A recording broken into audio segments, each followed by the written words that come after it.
चलिए तो 7वां प्रश्न करते हैं और 7वां प्रश्न आएगा आपके त्रिभुज या वर्त पर आधारित। तो बहुत इजी प्रश्न आते हैं ये भी। देखिए किस ढंग से करना है। जैसे 7वां प्रश्न, त्रिभुज एबीसी में डीई समांतर है बीसी।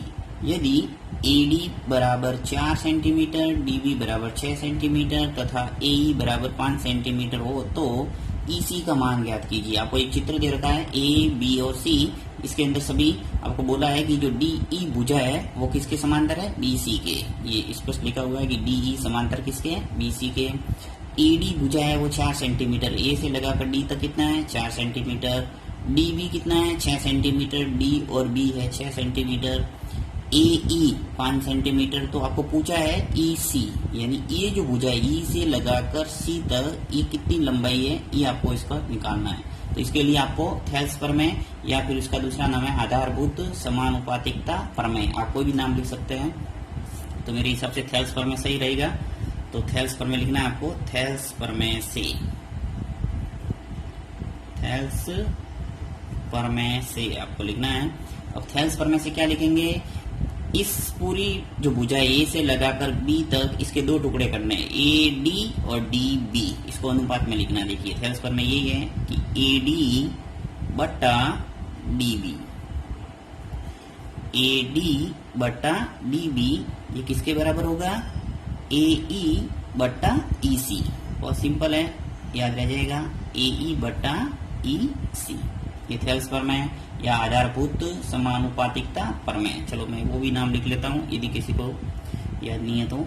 आधारभूत समानुपातिकता प्रमेय। ये दोनों एक ही है, 2 नाम है इसके। ठीक है। अब देखिए एडी बटा डीबी, एडी बटा डीबी, एडी का मान है 4, डीबी कितना है 6, फिर बराबर ए कितना दे रखा है 5 और बट्टा ईसी जो आपको पूछा है। देखिए यहाँ पे स्पष्ट लिखा हुआ ईसी का मान ज्ञात कीजिए। तो ईसी आपको निकालना है। अब यहाँ पे कुछ नहीं करना, वज्र गुणन करना है और आपको उत्तर निकालना है। तो देखिए यहाँ पे अपन करते हैं, ईसी का गुणा किससे करेंगे, 4 से, और 6 का गुणा करेंगे 5 से। इसको बोलते हैं वज्र गुणन। अच्छा है, तो लिख सकते हैं आप नीचे वज्र गुणन। तो यहाँ 4 का गुणा किससे होगा, ईसी से, और 5 का गुणा हो जाएगा 6 से। अब आपको चूंकि ईसी निकालना तो ईसी को इधर ही रहने दो, और 5 इंटू 6 बट्टा 4, 4 को क्या भेजा, नीचे भेज दिया। अब 2 से कट रहा है, देखो 6 और 4 दोनों कट रहे हैं, ये 2 बार कट गया और 6 कट गया 3 बार। और चाहो तो तुम 5 का गुणा 6 से कर सकते डायरेक्ट, 6 पंजे 30, फिर 4 का भाग दे दो, तो एक ही बात है। तो देखिए ईसी का मान आ जाएगा, 5 का गुणा 3 से कर दो तो क्या आ जाएगा 15 और बट्टा 2। अब आप ईसी का मान निकालेंगे तो 15 में जब 2 का भाग देंगे तो क्या आ जाएगा 7.5। तो इस ढंग से आपके उत्तर आ जाएगा 7.5, यानी कि ये आ गया 7.5। तो बहुत ही सरल है इस टाइप का प्रश्न, पूरी संभावना आने की। तो अच्छे ढंग से इसको बैठा दे दिमाग में। नेक्स्ट प्रश्न है आपके वृत्त पर आधारित, बहुत ही अच्छा प्रश्न है ये भी। देखिए चित्र में ओ केंद्र वाले एक वृत्त में चाप बीसी द्वारा केंद्र O पर BOC तथा शेष परिधि के किसी बिंदु A पर कोण BAC अंतरित होता है। यदि AOB बराबर 95 डिग्री तथा AOC बराबर 125 डिग्री हो तो कोण BAC का मान ज्ञात कीजिए। वह चित्र से हम समझते हैं। देखिए ये चित्र दिया हुआ है कि एक O केंद्र वाला वृत्त है, उसके अंदर एक वृत्त में चाप BC, ये जो चाप है यहाँ से लगाकर यहाँ तक, ये वृत्त का चाप हो गया। इस चाप द्वारा केंद्र इस O पर एक तो कोण बना हुआ है BOC, यानी ये कोण है। फिर कह रहा है कि तथा शेष परिधि पर, यानी इस चाप को छोड़ के दूसरी पूरी परिधि है, इस पर एक कोण बना है ये। तो किसी बिंदु A पर BAC कोण बना है, BA और C, यानी ये कोण बना है, अंतरित है। यानी इस चाप द्वारा 2 कोण बने हुए, एक तो केंद्र पर और एक शेष परिधि पर। फिर ये कह रहा है कि यदि AOB ए, ओ और बी।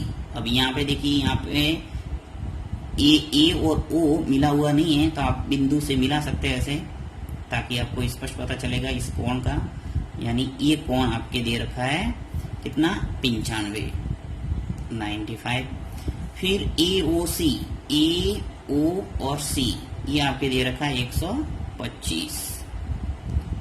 तो कोण बी ए सी का मान ज्ञात कीजिए, बी ए और सी का मान ज्ञात कीजिए। तो ये मैंने प्रमेय आपको पढ़ाई हुई है कि किसी चाप द्वारा केंद्र पर अंतरित कोण वृत्त के शेष भाग पर अंतरित कोण का क्या होता है, दुगना होता है। यानी कि ये कोण आपको दे रखा होता है, तो अपन इजीली इस कोण को निकाल सकते हैं। जैसे मान लो ये 50 डिग्री है, तो ये सीधा आ जाएगा 100 डिग्री। और या फिर इसका उल्टा, यदि ये कोण 100 डिग्री दे रखा है, तो ये अपन आधा कर देंगे सीधा 50। तो आपको पूछा क्या है, बी ए और सी, यानी ये कोण निकालना है। तो पहले क्या करेंगे अपन, बी ओ और सी ये कोण निकालेंगे, और जो कोण आएगा इसका आधा कर देंगे, तो क्या आ जाएगा अपने, बी ए और सी आ जाएगा। तो बहुत ही ईजी है। अब देखिए यहाँ पे सबसे पहले अपन लिखेंगे कि कोण, यहाँ मैं लिखता हूं कोण ए ओ और बी, कोण ए ओ और बी प्लस कोण ए ओ और सी, ए ओ और सी, ये किसके बराबर होगा, यानी कोण ए ओ बी, जो ये कोण है और जो ये कोण है, इन दोनों कोणों का योग है वो बराबर हो जाएगा सी ओ और बी। जो ये कोण है ऊपर वाला, इस कोण के बराबर हो जाएगा। तो कोण सी ओ और बी, मैं उल्टा ले रहा हूं, सी ओ बी। तो कोण 95 प्लस 125 बराबर हो जाएगा कोण सी और बी के। दोनों को जोड़ेंगे तो क्या आ जाएगा, ये 220 बराबर कोण सी और बी। मुझे निकालना है बी ओ और सी। तो जैसा कि आपको पता है कि एक बिंदु पर बनने वाले सभी कोणों का योग कितना होता है, 360। तो 360 में से जब मैं ये घटा दूंगा 220, तो मेरे पास आ जाएगा बी और सी। तो देखिए वापस लिखते हैं, कोण बी ओ सी और कोण सी और बी। क्या किया मैंने, बी ओ सी यानी कि ये कोण अंदर वाला, और सी ओ और बी यानी ऊपर वाला, ये दोनों कोणों का योग। इन दोनों कोणों का योग क्या आना चाहिए, 360। अब बी ओ सी मुझे निकालना है, तो बी ओ सी मैं ऐसा ही रहने दूंगा, और सी ओ बी मेरे पास है समीकरण नंबर 1 ले सकते हैं चाहो तो समीकरण 1 से लिख सकता हूँ सी ओ बी का मान 220। तो यहाँ लिखूंगा 220 बराबर 360। चलिए यहाँ करते हैं, मुझे निकालना है कोण बी ओ और सी। तो आ जाएगा 360 माइनस 220। तो कोण बी ओ सी निकल के आ गया अपने पास। 360 में से 220 गए तो क्या बचा, 140। यानी ये जो कोण है वो कितना है, 140 है अंदर वाला कोण। तो समीकरण नंबर 2 दे दो। अब देखिए यहाँ आपके पास बी ओ सी ये कोण आ गया 140, तो बी ए सी कितना हो जाएगा, 70, सीधा आधा हो जाएगा। तो इसलिए लिखेंगे अतः पूछा है आपको कोण बी ए सी, तो बी ए और सी बराबर क्या हो जाएगा, 1/2 यानी आधा हो जाएगा किसका, बी और सी का। यही पर मैं कि चाप द्वारा केंद्र पर अंतरित कोण वृत्त के शेष भाग पर अंतरित कोण का क्या होता है, दुगना। या फिर ऐसे कह सकते हैं कि वृत्त के शेष भाग पर अंतरित कोण केंद्र पर अंतरित कोण का क्या होता है, आधा। दोनों एक ही बात है। तो कोण बी ए सी बराबर हो जाएगा 1/2 इंटू बी ओ सी कितना निकाला, 140। तो कोण बी ए सी, अब 2 का भाग दे देंगे 140 में, तो क्या आ जाएगा 70। तो यहाँ आ जाएगा 70 डिग्री। ये थोड़ा मैंने समझाने के लिए लंबा किया, बाकी लंबा नहीं है, ज्यादा सवाल 1 नंबर का ही सवाल है ये। तो यहाँ से आप फास्ट भी कर सकते हैं, ये स्टेप ना करो तो भी चलता है। सीधा आप बी ओ सी निकाल सकते हैं 140। 95 और 125 को जोड़ के 360 में से घटा दो तो बी ओ सी आ जाएगा, और सीधा आधा कर दो तो ये आ जाएगा। तो समझाने के लिए थोड़ा लंबा हो गया है।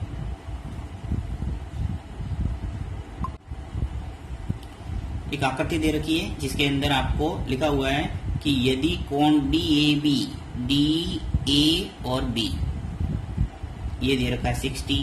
यदि कोण A B D, A B और डी ये दे रखा है आपको 50, तो ए सी बी का मान ज्ञात कीजिए। ए सी और बी यानी ये कोण आपको निकालना है दूसरे त्रिभुज का। दो त्रिभुज दिख रहे हैं यहाँ पे, ए डी और बी, एक ए सी और बी।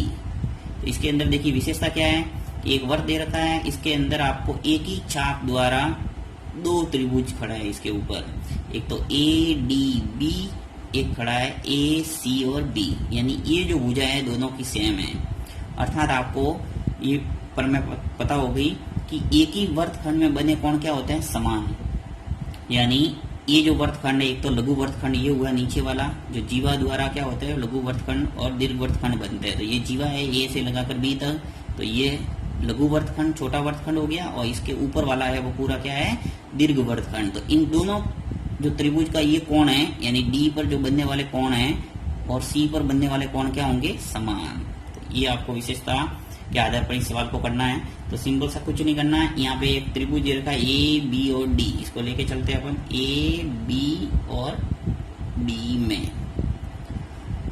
त्रिभुज की तीनों कोणों का योग क्या होता है, 360। तो यहाँ से सीधा निकाल दूंगा मैं डी ए और बी प्लस दूसरा है ए बी और डी प्लस तीसरा कोण कौन सा होगा, देखिए डी ए बी, एक कोण तो ये ले लिया अपन ने, दूसरा है ए बी और डी, यानी ये कोण आ गया, और तीसरा कोण कौन सा हो जाएगा, B D A, B D और ए बराबर क्या होना चाहिए, 180। चूंकि त्रिभुज के तीनों कोणों का योग क्या होता है, 180। तो सभी कोण जो दे रखे हैं वो लिख लो, डी ए बी दे रखा है 60, ए बी डी दे रखा है 50, और कोण बी डी और ए अब क्या आ जाएगा निकल के 180 आ जाएगा, योग 180 हो गया। 60 और 50 जोड़ेंगे तो क्या आएगा, 110 डिग्री, और बी डी और ए बराबर 180। कोण बी डी और ए बराबर आ जाएगा 180 माइनस 110, 110 पक्षांतर हो गया। तो कोण बी डी और ए, तो यहाँ ए सी और बी, ए डी और बी निकल के कितना आया, 70 डिग्री। ये दोनों एक ही बात है, बी डी ए कहो या ए डी बी कहो, सेंटर में डी आ रहा है, अर्थात आपके निकल के आ गया ये ए सी बी 70 डिग्री। ये हो गया आंसर। 180 में से 110 गया तो क्या बचा, 70। तो इस ढंग से आपके एक कोण निकल के आ गया कि 70 डिग्री, यानी ये है वो 70 है। तो यहाँ लिखना है, चूंकि एक ही वर्तखंड में बने कोण समान होते हैं, चूंकि एक ही वर्तखंड में बने कोण समान होते हैं, इसलिए अपन सीधा लिख देंगे कोण ए सी और बी।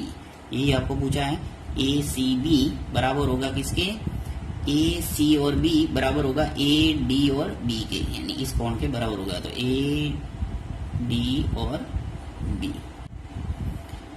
नेक्स्ट प्रश्न है कि यदि वर्त की त्रिज्या 13 सेंटीमीटर है और इसकी एक जीवा की लंबाई है वो 10 सेंटीमीटर हो, तो इस जीवा की वर्त के केंद्र से दूरी ज्ञात कीजिए। बहुत ही अच्छा प्रश्न है। आपको एक वर्त बनाना है, सिंपल सा एक वर्त बनाते हैं अपन। अब इस वर्त की त्रिज्या दे रखी है 13 सेंटीमीटर और इसकी एक जीवा की लंबाई है वो 10 सेंटीमीटर है। चलिए जीवा बनाता हूँ। यहाँ पे मान लो ये जीवा हो गया, ए से बी जीवा है, और ये मान लो वर्त का केंद्र है। तो इस जीवा की वर्त के केंद्र से दूरी ज्ञात करना है, यानी वर्त का केंद्र मान लो O है, इस O से इस जीवा AB की दूरी निकालना है। तो ये सीधी दूरी निकाल लेते हैं अपन। मान लो ये बिंदु P ले लेता हूँ, तो OP अपन को निकालना है। तो इसके लिए आपको एक त्रिज्या दे रखी है। देखिए वर्त की त्रिज्या कितनी है, 13 सेंटीमीटर। तो मैं O को A से मिला देता हूँ, जिससे ये त्रिज्या हो जाएगी अपने पास। तो ये हो गई 13, और A और B यानी जीवा की जो लंबाई है वो कितनी दे रखी है, 10। तो A से लगाकर B तक 10 है, तो A से लगाकर P तक कितना हो जाएगा, 5। ये आपको ध्यान रखना हमेशा कि जीवा आधा हो जाता है ये लंब केंद्र पर। तो यहाँ पे सीधा अपन लिखेंगे O A और P में त्रिभुज O A और P में एक तरह से त्रिभुज बन रहा है। यहाँ पाइथागोरस पर में लगा देंगे में पाइथागोरस प्रमेय से, पाइथागोरस प्रमेय का दूसरा नाम क्या है? बोधायन प्रमेय। ये भी आपको ध्यान रखना है। तो OAP में पाइथागोरस प्रमेय से, पाइथागोरस प्रमेय क्या होता है? कर्ण स्क्वायर बराबर लंब स्क्वायर प्लस आधार स्क्वायर। तो यहाँ पे कर्ण क्या है? OA का स्क्वायर कर दो बराबर लंब स्क्वायर यानी OP कर दो, OP का स्क्वायर प्लस AP का स्क्वायर, यानी तीनों जो कर्ण है, यानी यहाँ समकोण बन रहा है और समकोण के सामने वाली भुजा क्या होगी? हमेशा कर्ण। तो दूसरी भुजा आप लंब और आधार को भी मान सकते हैं। तो मैं OP square plus AP square लिख दिया। OA कितना है? 13 का स्क्वायर। OP आपको निकालना ही है, OP स्क्वायर ऐसा का ऐसा। AP आपको दे रखा है 5, 13 का वर्ग करेंगे तो 169। OP आपको निकालना है और 5 का वर्ग करेंगे क्या आएगा? 25। OP निकालना है, इसलिए मैं क्या करूंगा? 25 को पक्षांतर कर दूंगा, -25 बराबर OP का स्क्वायर। अब आपको निकालना है OP, तो मैं या करके आगे लिख लेता हूँ। OP का स्क्वायर बराबर 169 में से 25 किया तो क्या बचा? 144। OP निकालना है तो क्या करेंगे? यहाँ से घात हटेगी तो आगे वर्गमूल का चिन्ह आएगा। OP बराबर आ गया आपके 12।